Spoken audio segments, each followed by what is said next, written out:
নমস্কার, আপনারা দেখছেন সোনার বাংলার পর্দায় সকালের জলসাঘর। আমি রয়েছি আপনাদের বন্ধু বাপ্পা।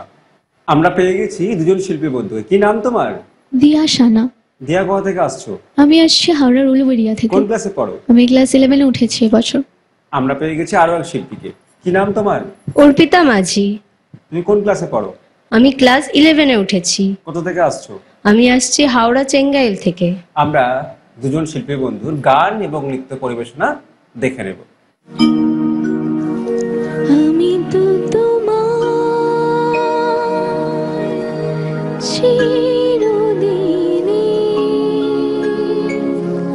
হাসি কান্না সাথী।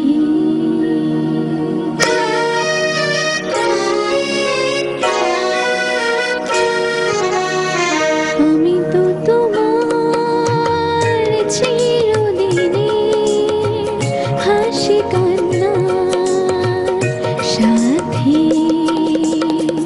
সেদিন থেকে যেদিন তুমি, সেদিন থেকে যেদিন তুমি মন দিলে আর মন নিলে, আমি তো তোমার চিরদিনই হাসি কান্নার সাথী।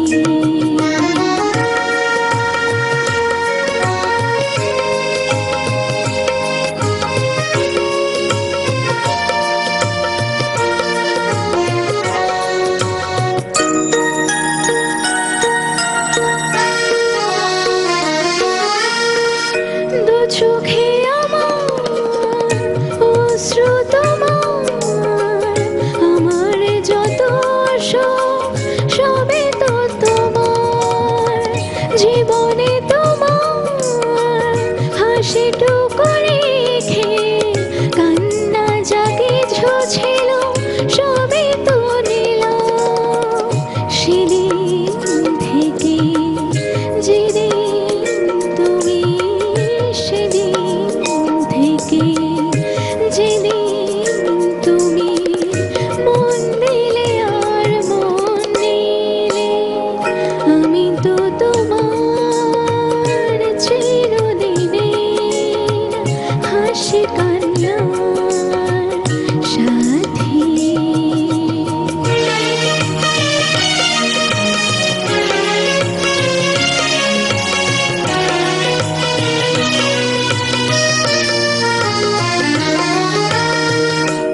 একটি সে মন ছিল যা যেমন, বহু যুগ পরে যেন পেল তার ঘর।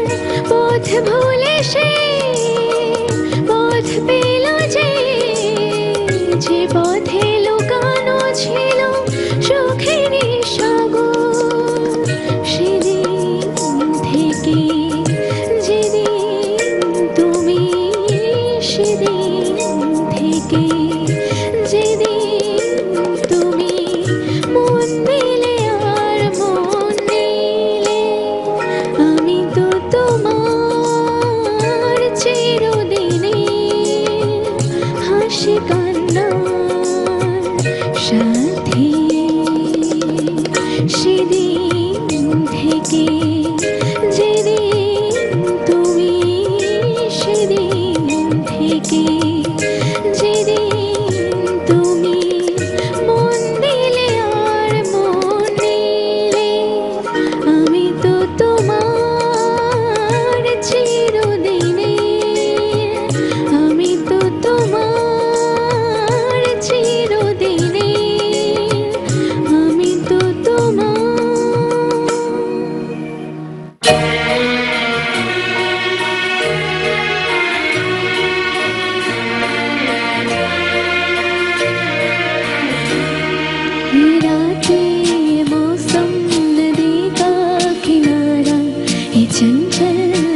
ये क्या बात है आज की चांदनी में, ये हम खो गए प्यार के रागनी में।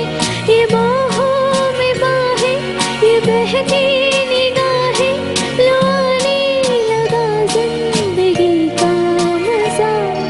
ये रातें, ये मौसम, नदी का किनारा, ये चंचल हवा।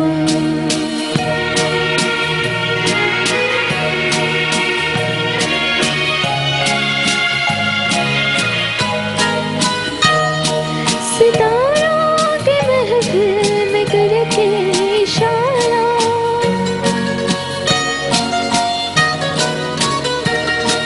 सितारों के महफिल में करके इशारा। कहाँ मैं तो सारा, यहाँ है तुम्हारा। मोहब्बत जवा हो, खुला आसमां हो, करे कोई दिल आरज़ू और क्या। ये रातें, ये मौसम, नदी का किनारा, ये चंचल हवा।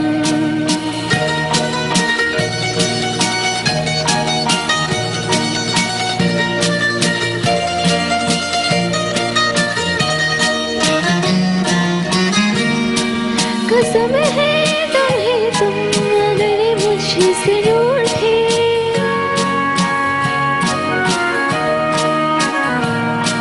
कसम है तुम्हें तुम अगर मुझसे रूठे। रहे सांस जब तक ये बंधन न टूटे, तुम्हें दे दिया है ये वादा किया है, सनम मैं तुम्हारी रहूंगी सदा। ये रातें, ये मौसम, नदी का किनारा, ये चंचल हवा। कहा ना दिलों ने कि मिलकर कभी हम न होंगे जुदा।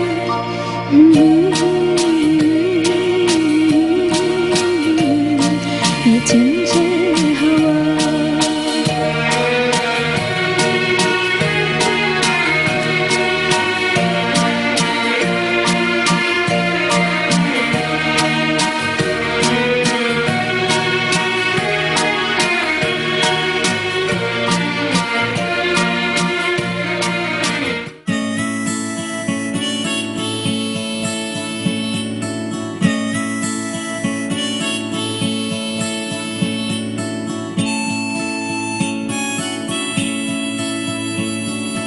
জাগরণে যাইবি ভাবরে, আঁখি হতে ঘুম নীল হরি, কে নীল হরি মরি মরি। জাগরণে যাইবি ভাবরে, আঁখি হতে ঘুম নীল হরি, কে নীল হরি মরি মরি। জাগরণে যাইবি ভাবরে।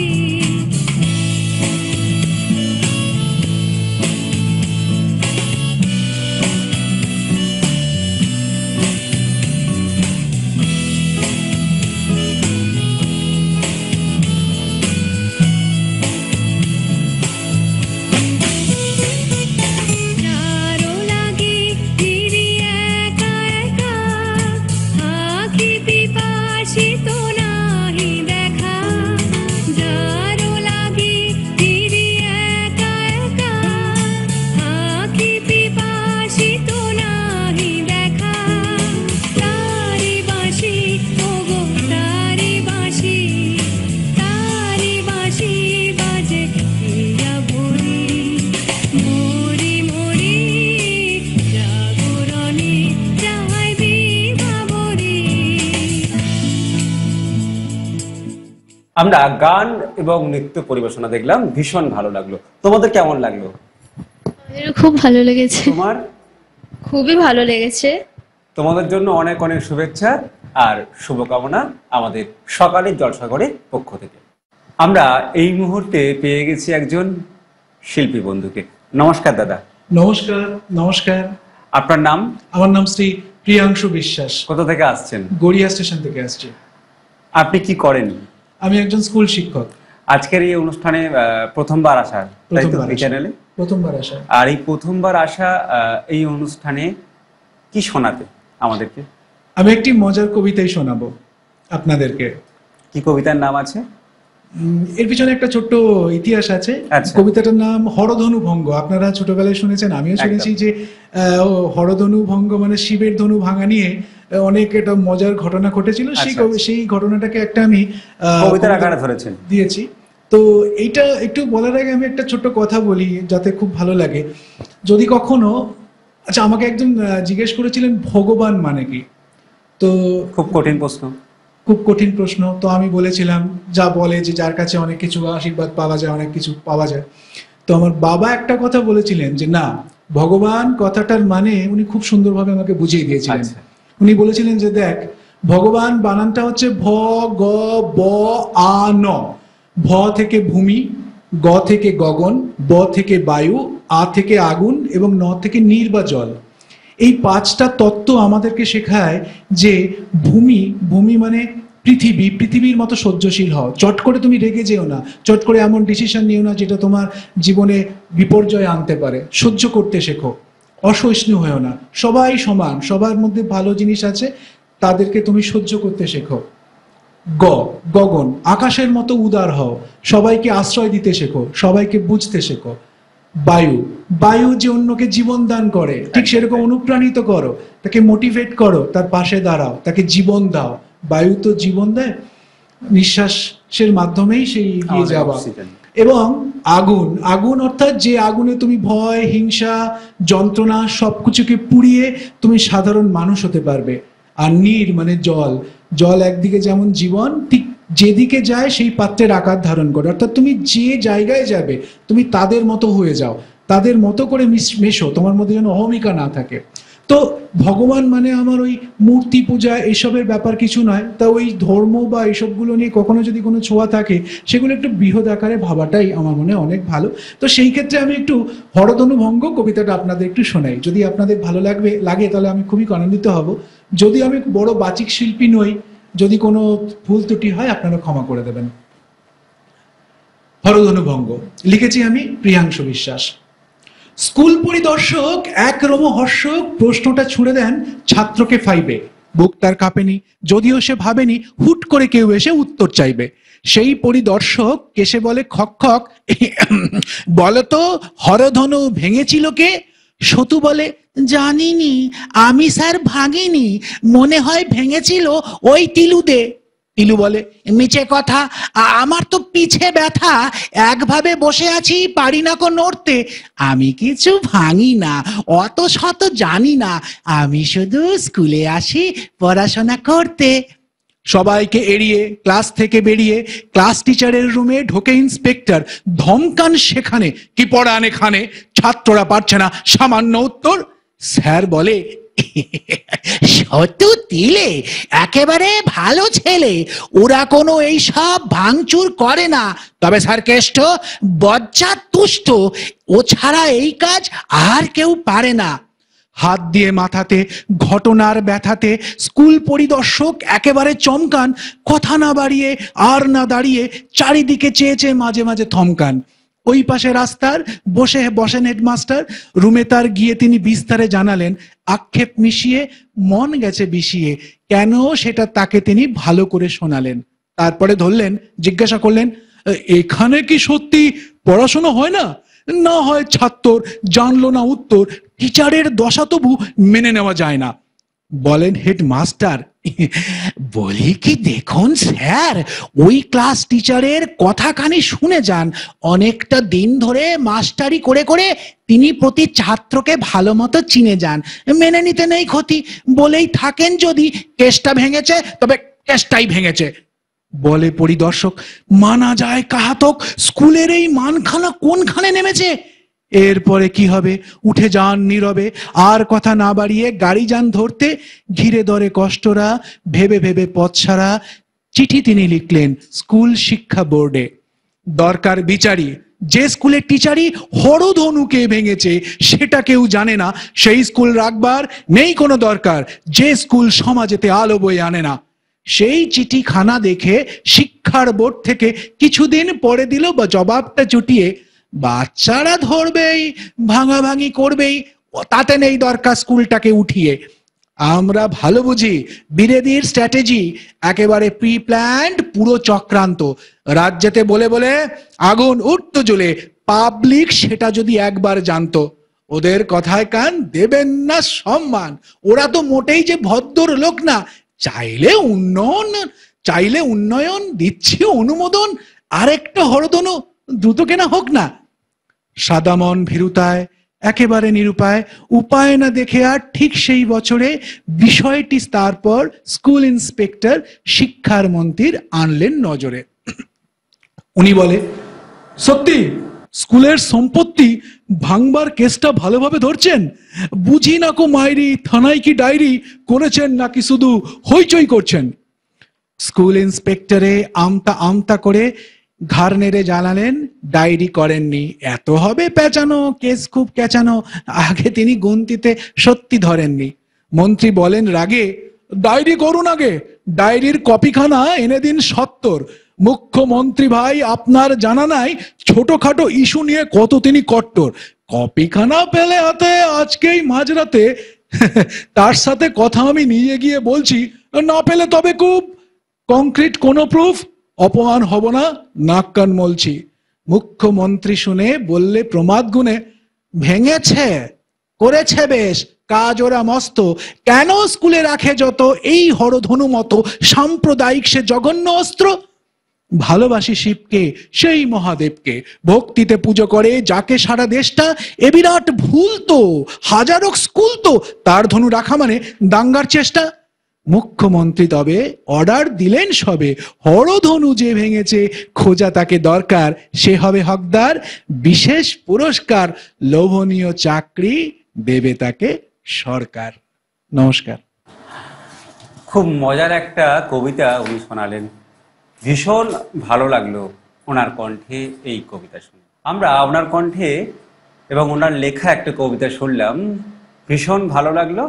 আপনার পরবর্তী কবিতা কি থাকছে? পরবর্তী কবিতাটা সত্যি খুব ভালো, তার কারণ আমরা অকারণে ঝগড়াঝাটি অশান্তি করি, যার সাথে ঝগড়াঝাটি করা উচিত নয়, অকারণে টাইম আর এনার্জি ওয়েস্ট করি, তাতে আমাদের যে কত ক্ষতি হয় সেটা যে করা উচিত নয়, সেই কবিতার মাধ্যমে প্রতিপাদ্য। বাহ। কবিতাটার নাম তর্ক, লিখেছি আমি প্রিয়াংশু বিশ্বাস। গাধা আর বাঘ মিলে তর্ক জুড়িয়া দিলে, ঘাসের কি রং সেটা সবুজ না নীল, বাঘ তো সবুজ বলে, গাধাও নীলের দলে, ঝগড়া চরমে ভয়ে উড়ে যায় চিল। দুজনাই চলে যায় বসে পড়ে ধর্নায়, বিচারের জন্যে সিংহের কাছে, বলে গাধা, মহারাজ তুমুল তর্ক আজ, আমাদের একখানা দরবার আছে। সিংহ শুনিয়া কয়, নিশ্চয় নিশ্চয়, ঘাস তো রঙেই নীল, কি আর কঠিন। গাধা বলে, মহারাজ বাঘ মানিতে বাঘই নারাজ, একখানা শাস্তি করা ওকে দিন। সিংহ ঘোষণা করে, ৫টি বছর ধরে বাঘের শাস্তি হবে মৌনতা রাখা। বাঘের লাগিল ধাঁধা, খুশিতে লাফায় গাধা, বলে, বাঘ সত্যি ইচড়েতে পাকা।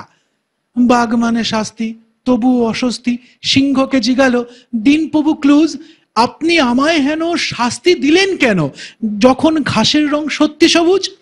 সিংহ জবাব দিল, এটাই হবার ছিল, বোকামি না হলে কেউ শাস্তিতে ফাঁসে না। তোমাকে বলার যাতে শাস্তি দেওয়ার সাথে ঘাস না সবুজ নীল প্রশ্নটা আসে না।